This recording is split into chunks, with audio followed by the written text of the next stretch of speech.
तो ये 5.2 का question number 15। For what value of n are the nth term of AP 63, 65, 67 and 3, 10, 7, 17 are equal. बोला हुआ है कि ये वाली AP इस वाली AP के कौन से nth टर्म के बराबर है। ठीक है, तो हम क्या करेंगे, सबसे पहले इस AP का A और D निकालेंगे और इस AP का A और D निकालेंगे। पहले फर्स्ट AP लिखो 63, 65, 67 अप टू सो ऑन। वैसे ही सेकेंड AP लिखो 3, 10, 17 up to so on. For first AP A1 कितना है, इसके लिए 63 है और D कितना होगा 65 minus 63 that is equal to 2।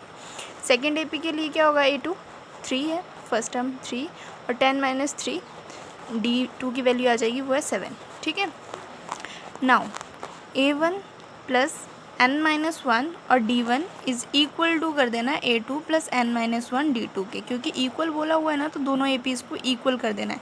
यहाँ पे A1 और D1 की वैल्यू अलग अलग होगी पर n की वैल्यू सेम होगी। ठीक है, तो A1 की वैल्यू 63 पुट करो, n-1 और D की वैल्यू 2।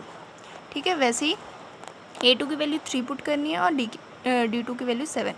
बाकी एज इट इज़ रखना है। यहाँ पे 63, अब 2 को अंदर मल्टीप्लाई करो, यहाँ पे n के साथ करेंगे तो 2n और -1 के साथ करेंगे तो -2। यहाँ पे 3 प्लस 7 इंटू n करेंगे तो 7n माइनस का 7। वैसे ही 63 माइनस का 2, जो n वाली टर्म्स है उनको दूसरी तरफ ले जाओ। यहाँ पे यहाँ पे +2 है ना, दूसरी तरफ जाके -2 बनेगा। ठीक है, और यहाँ पे 3 है ना, 3 को उस तरफ ले जाओ और वैसे ही 7 को भी उस तरफ ले जाओ। बस यहाँ पे n वाली टर्म्स रखनी है। जब 3 को उस तरफ लेके जाएंगे तो -3 बनेगा और जब -7 को लेके जाएंगे तो +7 बनेगा। तो यहाँ पे होगा 63 -3 -2 ऑलरेडी है और +7। तो इसको सॉल्व करेंगे तो आएगा 65।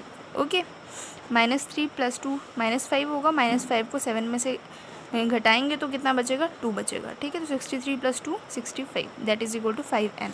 तो n की वैल्यू कितनी आ जाएगी, 65/5। 5 1 का 5 एंड 5 13 का 65। तो n की वैल्यू कितनी आ गई, 13 आ गई। ओके, सो इसका नेक्स्ट क्वेश्चन है 16th क्वेश्चन। ओके, तो इसमें बोला हुआ है determine the AP whose third term is 16 and 7th term exceed the 5th term by 12। तो बोला हुआ है कि ऐसी AP हमें डिटरमाइन करनी है जिसकी थर्ड टर्म जो है 16 होगा। थर्ड टर्म मतलब A + 2D, वो कितनी होनी चाहिए, 16 होनी चाहिए। तो 16 पहली इक्वेशन ये बनेगी। और बोला हुआ जो 7 टर्म है वो 15 नहीं 5, जो 5th टर्म है उससे कितनी बड़ी है, 12। तो A7 माइनस A5 कितना होगा, 12 होगा। तो A + 6D minus A + 4D, इनको लिखा हुआ है मैंने इस फॉर्म में। ठीक है, AP की फॉर्म में इज़ इक्वल टू 12। तो बस A + 6D माइनस साइन इसी A के साथ भी आएगा और माइनस साइन जो है 4D के साथ भी आएगा, तो माइनस इज़ इक्वल टू 12। अब -A + A के साथ कट हो जाएगा, 6D माइनस 4D होगा। ठीक है, that is equal to 12। 6D minus 4D is equal to 12। तो 6 में से 4 जाएंगे तो कितना बचेगा, 2D इज़ इक्वल टू 12। तो D की वैल्यू कितनी आ जाएगी, 12/2। 2 1 का 2, 2 6 का 12। D की वैल्यू कितनी आ गई, 6 आ गई। अब put in equation number 1, D की वैल्यू पुट करनी है इक्वेशन नंबर 1 में। ठीक है, तो यहाँ पे क्या आएगा, A + 2D is equal to 16। यहाँ पे D की वैल्यू पुट करेंगे तो 6 है ना, तो A + 2D is equal to 16। A + 2 × 6 is equal to 16। अब 6 को 2 के साथ करेंगे तो 12 आएगा। A + 12 इज़ इक्वल टू 16 और A is equal to 16 minus का 12 that is equal to A की वैल्यू कितनी आ गई, 4 आ गई। तो AP कैसे निकालते हैं, A + D A + 2D ऐसे करके टर्म्स चलती है ना। तो बस 4 A + D करेंगे तो 10, A + 2D करेंगे तो 16, A + 3D करेंगे तो 22। Okay, thank you.